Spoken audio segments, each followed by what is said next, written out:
Welcome to the Imperium Forex daily video. Before we begin, it should be noted that any advice is of a general nature only and that your personal circumstances have not been taken into consideration. Hello everyone, my name is Rob Clayton and thank you very much for joining me. To start with, the Australian dollar staged yet another brave attempt towards the 77 handle on Friday. After the release of the non-farm payroll number, the market sharply reversed with the greenback strengthening. The Aussie fell to a one-week low of 76.38, and also to note was the objective from last week of 76.40. This week, on Tuesday, we have the RBA monetary policy meeting along with the RBA rate statement. It is viewed that the RBA will probably give away hardly zero in terms of how they're thinking, but from my point is that we got the Bank of England rate hike last week along with the view that we should get another, or the last for this year, a rate hike in December from the US.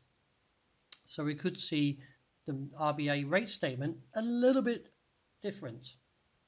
With the currency being lower, could actually see a slightly hawkish statement.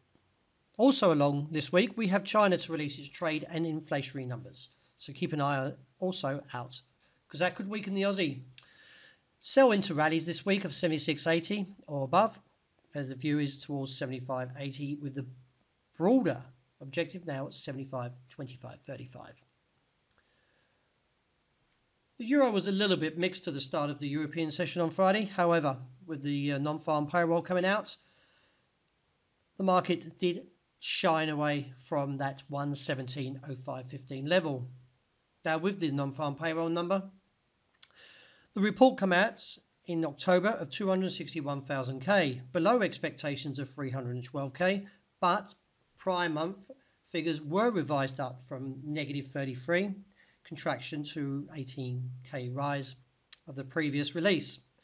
The most prominent setback though was the average hourly earnings, which appeared to have stalled at 0.0% below the expectations of 0.2.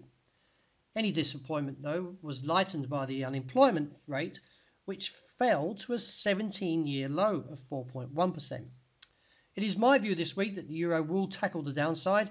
As we look back, the market challenged that 118.5 and you can see failed, got a heavy sell-off. The market attempted to challenge this level, 117.0515. I expect another sell-off, with the immediate target seen at 115.95 to 115.5. Failing to draw a bullish traction to defend that level, then we could be looking at 114.70.75. The dollar yen story puts in yet another attempt on that crucial level at 114.55 on Friday, but failed to the efforts of the bullish challenge. Even though the US dollar did regain bullish traction, the market wasn't strong enough to take on and clear the level of 114.55.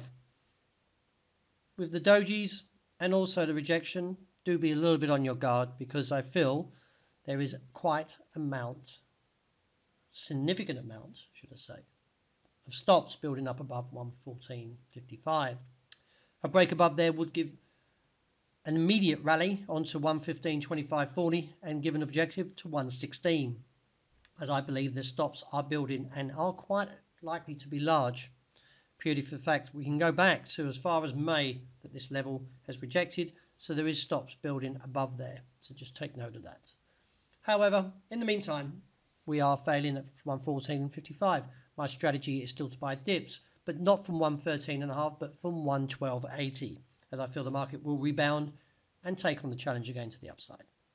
At this point, my strategy to the Great British Pound is neutral. The reason behind that is that we took a heavy plunge last week from 133, taking out the support 130.60, and has left me neutral. The technical implications are not clearly to support any risk strategies, so I'd rather wait for the opportunity for a better case. The reason what turned this all around was the fact that the Bank of England, although did hike rates at 25 basis points, the interest rate hike, though, the market appears to have viewed it as a dovish rate hike, due to the fact that the Bank of England indicated that any additional rate rise would be gradual and dependent on the Brexit exit. So At this stage, I'd rather sit out and wait for a better indication for the challenge, if either a bullish or bearish case. The story for gold is a little bit disappointing after plummeting from the highs of 1,280 on Friday on the back of a slightly stronger US dollar. The outlook for this week is slightly bearish, but we should see demand from 65 or from the base that holds at 1,258.60, where I'm a buyer. Overall, I feel the market will take on the topside challenge of 81.83 and progress further up towards 90 and reassess from there. So with the gold plummeting, so did silver, away from that $17.25. What is viewed now, the market is ready to take on the challenge of $16.75 and maybe down towards $16.50. However, don't get too short towards the bottom of the range, as I feel the market can easily rebound like as aggressive it did before. And to wrap up with oil, well, the market's taken out that 55.60 support after the Friday rally reached its highest level in 2 years. But the technical indicators are overbought. So for this market to rally on to 58 to 62 with the new objective, we do need to see a pullback at least to 54.75 and then get the rally on further. So that wraps up my daily video. Thank you very much for joining me. And as always, look out for the intraday report, and I hope you have a wonderful day to the new week.